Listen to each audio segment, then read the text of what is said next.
నిన్న Kolkata Knight Riders Lucknow Super Giants తలపడ్డాయి.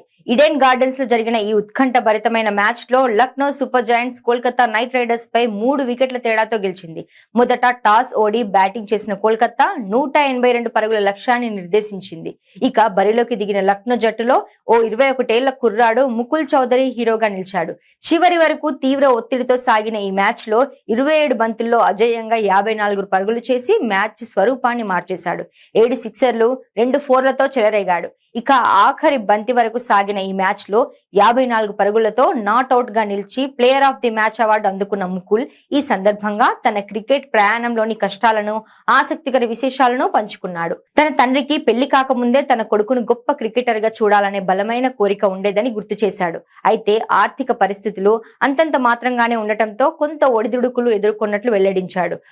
Rajasthan లోని ఝుంఝును ప్రాంతానికి చెందిన ముకుల్ తన 12-13 ఏళ్ల వయసులో క్రికెట్ బ్యాట్ పట్టాడు. అయితే అక్కడ సరైన వసతులు లేకపోవడంతో జైపూర్ కు మారి తన శిక్షణను కొనసాగించాడు. మారుతున్న T20 ఫార్మాట్ కు అనుగుణంగా తన ఆటను మెరుగుపరుచుకోవడానికి గుర్గావ్ లో కొన్ని నెలల పాటు కఠోర శ్రమ చేశానని అతను తెలిపాడు. ఉత్తరప్రదేశ్ జట్టుతో జరిగిన అండర్-19 మ్యాచ్ లో తక్కువ స్కోర్లు నమోదైన సమయంలో తను చేసిన pరుగులు చూసి తన తండ్రికి తనపై పూర్తి నమ్మకం కలిగిందని ముకుల్ ఎమోషనల్ అయ్యాడు. ఉత్తరప్రదేశ్ తో జరిగిన అండర్-19 మ్యాచ్ నా కెరీర్ ను మలుపు తిప్పింది.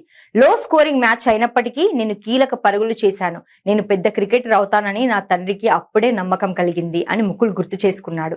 ఇక ఒత్తిడితో కూడిన చివరి ఓవర్లలో ముకుల్ వ్యవహరించిన తీరు అమోఘం. ఒత్తిడిని భయంగా కాకుండా ఒక అవకాశంగా భావిస్తానని చెప్పే ఈ యువ ఆటగాడు క్రీజ్ లో చివరి వరకు నిలబడితే జట్టును గెలిపించగలననే నమ్మకంతో ఆడానని వివరించాడు. ఒత్తిడి అనేది ఎప్పుడు ఉంటుంది, కానీ దేవుడు మనకు ఇచ్చిన అవకాశంగా దాన్ని భావిస్తాను.